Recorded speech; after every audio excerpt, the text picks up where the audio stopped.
In today's video, we are going to be going over how we can get our Silly Tavern bots connected to the internet so that they can do searches on our requests. So basically, if you ask a question, instead of the AI just looking at its own neurons and trying to answer your question as well as it can, it's going to be able to actually look online and find you the right answer. And the more observant among you may notice I'm doing this on a brand new Silly Tavern, so there's no other extensions installed. This extension, however, will work with just about any other memory extensions or anything that you choose to add to Silly Tavern. The only reason I'm doing it this way is because I want to have the prompts a little bit more clean. But basically, any extensions you have, it'll be totally fine. And you're going to want to come up here to extensions and open up this download extensions and assets tab, and then you're going to click right here on this plug, which is going to connect you to this default list of Silly Tavern content. So you click right there. It's going to ask you if you want to load the URL, which you do, this one right here. Click yes,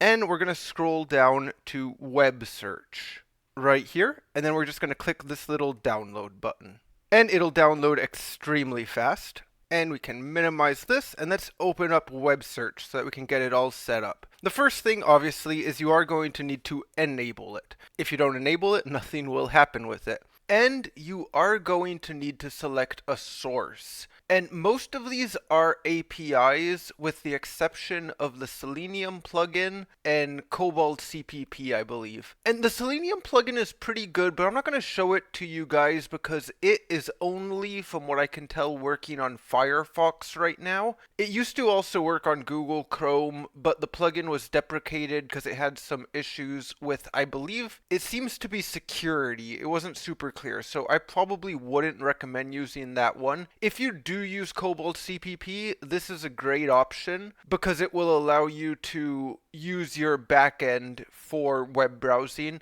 and I'll cover that on this channel when we do a video on Cobalt CPP specifically. But what I'm going to recommend right now is Tavily, because even though it's an API, it has a very generous free tier and it will work regardless of what backend you're using. So I'm going to hop over to the Tavily website, and you're going to need to create an account and log in, which I'll do really quick.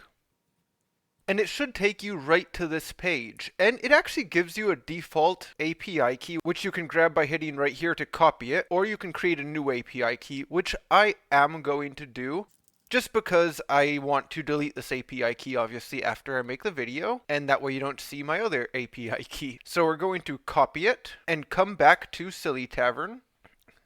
And we will paste our API key right there and then save it. And for free, Tavily will give you, I believe it's 1,000 web searches a month, which is a pretty good amount. You'll be able to do a lot of web searching when you need it. If you are going beyond that, you can either get a paid account, which will give you a lot more web searches, or you could just end up going to something like Cobalt CPP, which will use the DuckDuckGo API to search the web. Or in the future, I will also be showing you guys some other applications that might be a little bit better for doing like web research. Inside of Silly Tavern, it's kind of just plugged in via these other APIs. But 1,000 is enough for quite a bit of conversing. And then you are probably wondering, well, how is it going to search? And you have a couple options. You can use the function tool, which if you are using the function tool, you're going to want to disable all the other methods that it can be triggered. And you're going to need to make sure you're in chat completion because it's more like a tool. However, I'm not really going to recommend the function tool because it doesn't work on all of the LLMs. It'll only work on certain agentic style LLMs that are made to use tools. But if you want to experiment with it, you can. I just have had horrible results using it. It gives me a lot of errors. On the other hand, these other methods, which is backticks or trigger phrases, work very well. So basically, if you have trigger phrases ticked, then when it gets one of these prompts in here, it will automatically search for what you're looking for. So I'm going to give you an example of trigger phrases really quick, and I will disable backticks. So I am going to open up a chat with the default Seraphina bot. And of course, like I said, this is a fresh Silly Tavern, so this is just the default chat. And I'm going to ask her,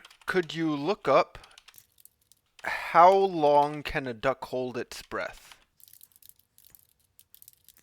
just a random question to see how this extension works. And I want to point out, lookup is here in the trigger phrases. So by saying lookup, that's how it knows to use the web extension. If I didn't include one of these trigger phrases, it would not work.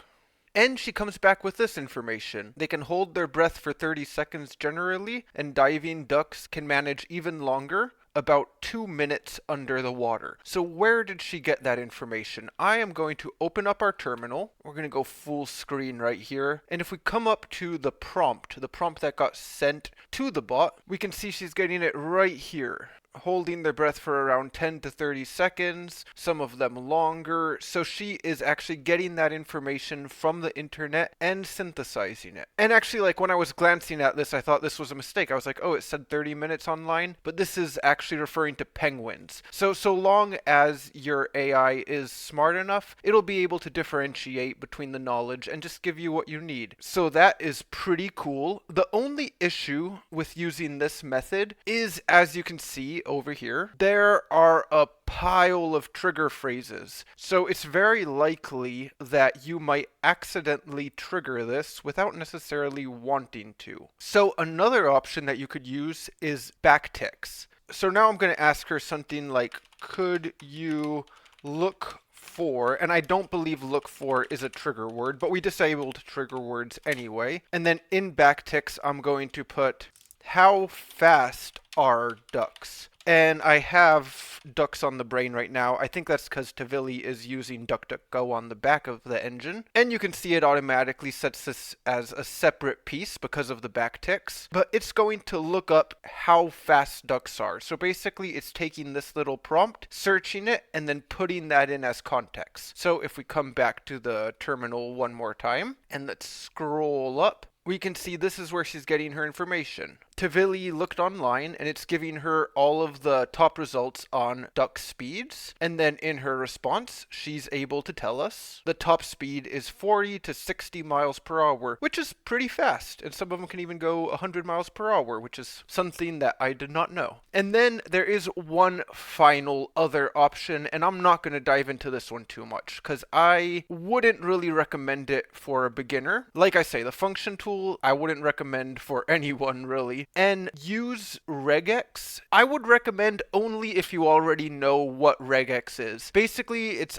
short for regular expressions, and it's a method used in coding a lot to snip out a piece of text. And basically, you could put something like, what is, and then you could have it look for what is the, and it'll like, what is the, that's a horrible example, and this wouldn't work because this is not Regex. You would have to write it in Regex, and I would have to do a whole video on that. Regex can be kind of weird, and sometimes Regex hurts my brain to write. So I would recommend just using trigger phrases. They work great, and they kind of get snipped out, which is generally what you want. Like even here looking at Regex, it kind of, I don't really know what I would be replacing. Like how to, you don't need to replace that in a search. You can just search for what is following that. Then of course you have certain other options, like you can visit the links if there are links in the pages. You may or may not want to do that. That's up to you. And include images only will work, of course, if your AI is capable of taking images. And then you can just select how you want to attach them to the chats and how many you are attaching. So as you can see, when we went to terminal, it was always 3 results, and you could up that or decrease it if you want. And the domain blacklist, of course, you may want to change this. This is just websites that it won't go to. And this is how it's being fed into the messages. And the only thing I would add, I'm sure as you guys are studying agents and looking into all of this AI stuff, you've probably stumbled on prompt injection. And it's always a danger when you're going online or letting your AI go online that it may receive an embedded prompt in a web page. In this case, it's really not dangerous